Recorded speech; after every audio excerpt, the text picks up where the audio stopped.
ओम नमो भगवते वासुदेवाय। जय श्री कृष्ण। नमस्कार दोस्तों, स्वागत है आप सभी का हमारे चैनल भक्ति ज्ञान में। दोस्तों, आज मैं आपको कार्तिक मास में सुनी जाने वाली ब्राह्मण और ब्राह्मणी के गंगा स्नान की कहानी सुना रहा हूँ। दोस्तों, कार्तिक महीना शुरू हो गया है और हिंदू धर्म में इस महीने का विशेष महत्व है।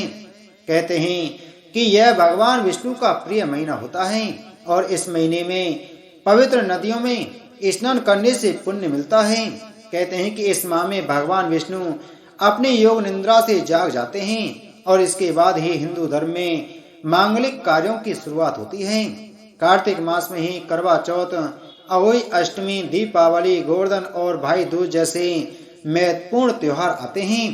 कार्तिक माह का स्नान विशेष महत्व रखता है और यदि आप पवित्र नदियों में स्नान नहीं कर सकते हो तो नहाने के पानी में गंगा जल मिलाकर गंगा माँ का ध्यान करते हुए स्नान करना चाहिए। जो व्यक्ति कार्तिक स्नान करता है उसे पुण्य फल प्राप्त होता है। साथ ही इस दौरान स्नान के बाद पूजा करनी चाहिए। फिर इसके बाद ब्राह्मण ब्राह्मणी की कहानी जरूर श्रवण करनी चाहिए। एक नगर में एक ब्राह्मण दंपत्ति रहते थे और वे दोनों प्रतिदिन 7 कोस दूर गंगा व यमुना नदी में स्नान करने जाते थे। इतनी दूर आने जाने से ब्राह्मणी की पत्नी थक जाती थी, इसलिए एक दिन उसने अपने पति से कहा कि हमारा एक पुत्र होता तो कितना अच्छा रहता। पुत्र के बहू आती तो हमें घर वापस आने पर खाना बना हुआ मिलता और बहू घर का काम भी कर देती। अपनी पत्नी की बात सुनकर ब्राह्मण ने कहा कि तू सही कह रही है, चल मैं तेरे लिए बहू ला ही देता हूँ। ब्राह्मण ने कहा कि एक पोटली में आटा डालकर कुछ मोहरें रख दे। ब्राह्मण के कई अनुसार उसने पोटली बांधकर दे दी। पोटली लेकर ब्राह्मण चला गया। ब्राह्मण को सफर के दौरान यमुना के किनारे बहुत ही सुंदर लड़कियां दिखाई थी। वे रेत में घर बनाकर खेल रही थीं। उन लड़कियों को ब्राह्मण देख रहा था। जब लड़कियां जाने लगीं तो अपना अपना घर तोड़कर जाने लगी। उनमें से एक लड़की ने कहा कि मैं अपना घर नहीं तोड़ूंगी, मुझे तो रहने के लिए ऐसा ही घर चाहिए। लड़की की बात सुनकर ब्राह्मण मन ही मन सोचने लगा कि बहू बनाने के लिए यही लड़की उचित है। जब वह लड़की जाने लगी तो ब्राह्मण भी उसके पीछे पीछे उसके घर तक पहुंच गया और वहां जाकर ब्राह्मण ने उस लड़की से कहा, बेटी, कार्तिक मास चल रहा है इसलिए मैं किसी के घर खाना नहीं खाता। मैं अपने साथ आटा लेकर आया हूँ। तुम अपनी माँ से पूछो कि क्या वह मेरे लिए आटा छानकर 4 रोटी बना देगी। यदि वह मेरा आटा छानकर रोटी बनाएगी तो ही मैं रोटी खाऊंगा। लड़की ने जाकर अपनी माँ को ये सारी बात बताई। माँ ने कहा, ठीक है, जाओ ब्राह्मण से कह दो कि वह अपना आटा दे दे, मैं रोटी बना दूंगी। जब वह आटा छानने लगी तो आटे में से मोहरें निकली और वह सोचने लगी कि जिसके आटे में इतनी मोहरें हैं उसके घर में कितनी मोहरें होंगी। जब ब्राह्मण खाना खाने बैठा तो लड़की की माँ ने उस ब्राह्मण से पूछा, क्या आपका कोई लड़का है और क्या आप उस लड़की की सगाई करने जा रहे हो। यह सुनकर ब्राह्मण ने कहा कि मेरा लड़का तो काशी में पढ़ने गया हुआ है, लेकिन यदि तुम कहो तो खाण कटोरे से विवाह करके तुम्हारी बेटी को अपने साथ ले जाऊं। लड़की की माँ ने कहा, ठीक है। इस पर लड़की की माँ ने लड़की के खाण कटोरे से शादी करके उसे ब्राह्मण के साथ भेज दिया। ब्राह्मण ने घर आकर कहा, रामू की माँ, दरवाजा खोलकर देख, मैं तेरे लिए बहू लेकर आया हूँ। ब्राह्मण की पत्नी भीतर से ही बोली, हमारे तो कोई बेटा नहीं है, तो बहू कहाँ से आई। दुनिया ताने मारती थी, अब आप भी मारने लगे। ब्राह्मण ने कहा, तू दरवाजा खोलकर तो देख। जब ब्राह्मण की पत्नी ने दरवाजा खोला तो देखा कि सामने बहू खड़ी है। उसने बहू का स्वागत किया और आदर सत्कार से अंदर ले गई।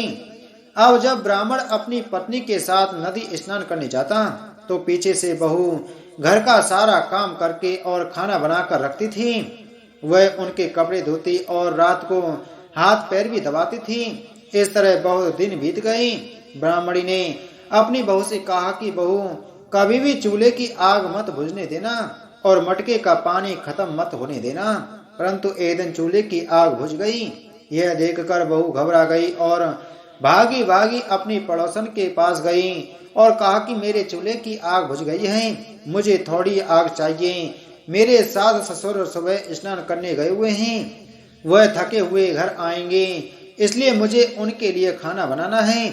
यह सुनकर पड़ोसन ने कहा कि तू तो बावली है, तुझे यह दोनों मिलकर पागल बना रहे हैं। इनके कोई पुत्र नहीं है और ये निसंतान हैं। बहू ने कहा, नहीं ऐसा मत बोलो, इनका बेटा तो बनारस काशी में पढ़ने गया हुआ है। इस पर पड़ोसन ने कहा कि यह तुझे झूठ बोलकर लाए हैं, मेरी बात सच मान, इनके कोई बेटा नहीं है। अब बहू पड़ोसन की बातों में आ गई और कहने लगी कि अब आप ही बताओ मैं क्या करूं। पड़ोसन ने कहा कि करना क्या है, जब तुम्हारे सास ससुर आए तो जली हुई रोटियां बना कर देना और बिना नमक की दाल बना कर देना। खीर की करची दाल में और दाल की करची खीर में डाल देना। पड़ोसन ने उसे अच्छे से सिका पड़ा दिया और फिर जब उसके सास ससुर घर आए तो उसने ना तो उनका आदर सत्कार किया और ना ही उनके कपड़े धोए। जब उसने सास ससुर को खाना दिया तो सास बोली, बहू आज ये रोटियां जली हुई क्यों हैं और दाल भी अच्छी नहीं है। तब बहू ने पलटकर कहा कि एक दिन ऐसा खाना खा लोगे तो कुछ बिगड़ नहीं जाएगा। तुम्हारा सास ससुर को खरी खोटी सुनाकर वह फिर से पड़ोसन के पास गई और बोला कि अब आगे क्या करना है।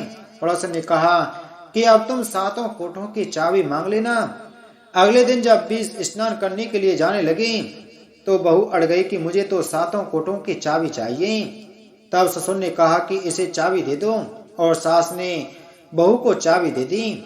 सास ससुर के जाने के बाद जब बहू ने दरवाजे खोले तो देखा कि किसी में अन्न भरा है, किसी में धन भरा है और किसी कोठे में बर्तन पड़े हैं। जब उसने सबसे ऊपर वाला सातवां कोटा खोला तो देखा कि शिव जी, पार्वती माता, गणेश जी, लक्ष्मी माता जी, पीपल पतवारी, कार्तिक के ठाकुर, राय दामोदर, तुलसी जी का बिरला, गंगा यमुना और 33 कोटि देव देवता विराजमान हैं। वहीं पर एक लड़का चंदन की चौकी पर बैठा माला जप रहा है। यह सब देखकर उसने लड़के से पूछा कि तुम कौन हो। तब लड़का बोला कि मैं तेरा पति हूँ, अभी दरवाजा बंद कर दे, जब मेरे माता पिता आएंगे तब दरवाजा खोलना। यह सब देखकर बहू बहुत खुश हुई और 16 श्रृंगार कर सुंदर वस्त्र पहनकर अपने सास ससुर का इंतजार करने लगी। उसने अपने सास ससुर के लिए अच्छे अच्छे पकवान बनाए। जब उसके सास ससुर घर पर आए तो उसने उनका आदर सत्कार किया और प्रेम पूर्वक खाना खिलाया और हाथ पैर दबाने लगी। पैर दबाते दबाते बहू ने कहा कि माँ, आप इतनी दूर गंगा यमुना स्नान करने के लिए जाती हो तो आप थक जाती हो, इसलिए आप घर पर ही स्नान क्यों नहीं करती हो। यह सुनकर सास कहने लगी कि बेटी, गंगा यमुना घर पर तो नहीं बहती हैं। तब उसने कहा, हाँ माँ जी बहती हैं, चलो मैं आपको दिखाती हूँ। जब बहू ने सातवां कोटा खोलकर दिखाया तो उसमें शिव जी, पार्वती जी, गणेश जी, लक्ष्मी जी, पीपल पतवारी, कार्तिक के ठाकुर, राय दामोदर, तुलसी जी का बिड़ला, गंगा यमुना बह रही हैं और 33 कोटि देवता विराजमान हैं। वहीं चौकी पर बैठा एक लड़का माला जप रहा है। माँ ने उसे देखकर कहा कि बेटा तू कौन है। लड़का बोला, माँ मैं तेरा बेटा हूँ। तब ब्राह्मणी ने पूछा कि तू कहाँ से आया है। लड़के ने जवाब दिया कि मुझे कार्तिकेय ने भेजा है। माँ ने कहा, बेटा यह संसार कैसे मानेगा कि तू मेरा बेटा है। माँ ने कुछ विद्वान पंडितों से मदद मांगी। पंडितों ने कहा, इस पार पर बहू बेटा खड़े हो जाएं और उस पार माँ खड़ी हो जाए।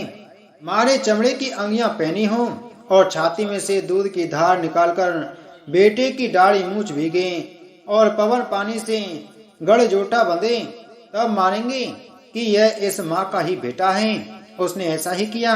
चमड़े की अंगियां फट गई और छाती में से दूध की धार निकलकर बेटे की दाढ़ी मूछ भीग गई। पवन पानी से बहू बेटे का गठजोड़ बंध गया। यह सब देखकर ब्राह्मण और उसकी पत्नी की खुशी का ठिकाना न रहा।